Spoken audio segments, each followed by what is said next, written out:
Ladies and gentlemen, welcome back to the show. Really tough stretch of It's not a tough stretch at all. I completely disagree with you. It's not tough at all. I had two girls in the weeds, and I defended myself on Twitter about this. A girl in the weeds is a dark horse. So if she gets voted off, okay, she was a long shot to begin with. Mikkel, I watched your episode with the other two donkeys, and Mikkel didn't get a fair shake, and you said it, and I know it. I've said from day one, the girl who gets the first impression rose, what happens to her? You were right about that. And the 2-on-1 date, I pretty much called that. I'll admit that I have not been good at pointing out the positive things that you've said. I'm back, baby!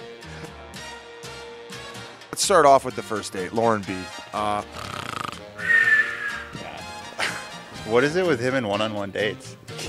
Can't get anything out of him. If they're not making out, what are they talking about? I don't know how many times you could say wow and in how many different ways and tones, but... What did he keep saying? So pretty.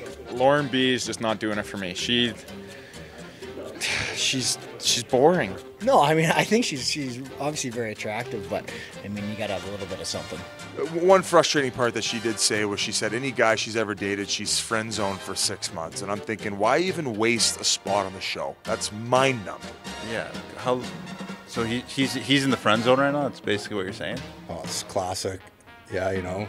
That's a lie? You think that's a lie? You're in the friend zone, makes them want to work harder for it. I mean, guys are competitive. Okay, wow. Oh my God. Especially him, you know, he's a race car driver. Ain't first, you're last. Are we moving on to the Kendall Krystal thing? Is that what we're doing? I was We're just transitioning kinda, into it. Okay, yeah. Yeah, Kendall she's intelligent. She's so smart. She's an onion. She layers and layers and layers. Just peel them back piece by piece. And the way that she just dismantled Krystal was unbelievable. What we talked about last week, we knew Krystal was going on a 2-on-1 date. It was just too easy for the producers to set that one up, and Kendall had a good day.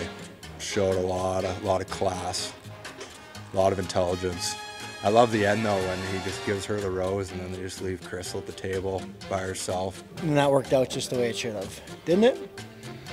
I feel that Ari finally went to the producers and were like, hey, I think she was in good shape until she kind of tripped over her own feet with a lie.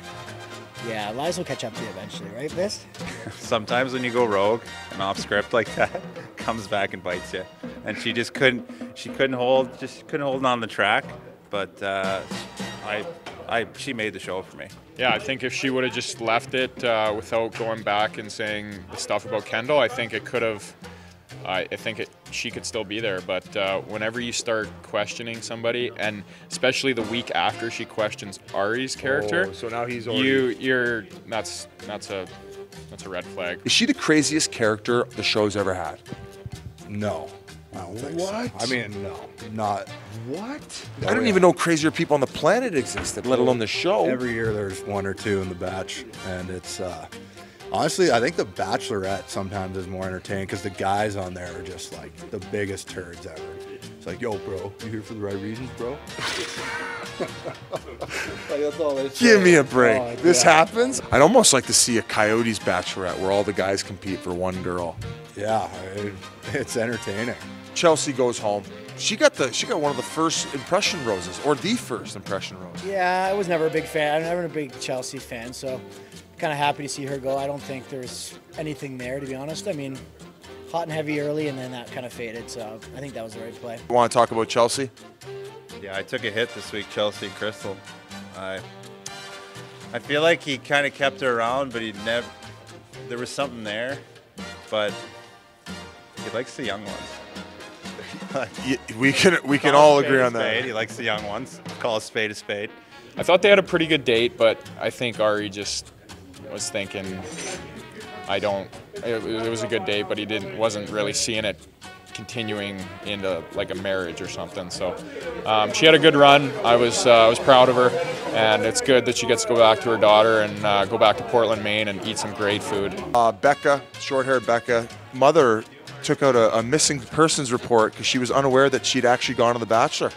that raises some red flags, doesn't it, a little bit? She didn't look very good in that photo either, by the way. I don't know if you saw that. I know you've never looked good in a missing person photo. If you look good in that, you're going to keep that girl. Yeah, I mean, she just went dark before the show on her whole family, and I think she just wanted to maybe get all her focus towards, Ari's heart. Now, does that make you think any differently as a guy potentially dating her about her relationship with her family? I think it'd make for an awkward hometown date if no one knew who she was, and all of a sudden you show up at the front door with a guy and a couple cameras. Marty, I don't want to toot your horn too much, but I feel like this is usually in the seasons where you ramp it up. And I know you've had a couple tough weeks, and I know you tried to dodge us last week, and you faked being sick to not be here. But is this when you step up your game when the going gets tough, last 8 girls? I'm just going to go out and say this. This is where the men separate from the boys. So, yes, I'm trending upwards now. And those other guys are plateauing and going that way. So, ladies and gentlemen, Jordan Martinook back with vengeance. Die Hard, Die Hard 2, Die Hard 3. Is there 3 of them? Maybe make it a 4th. I could start. We're making another one like Rocky 8.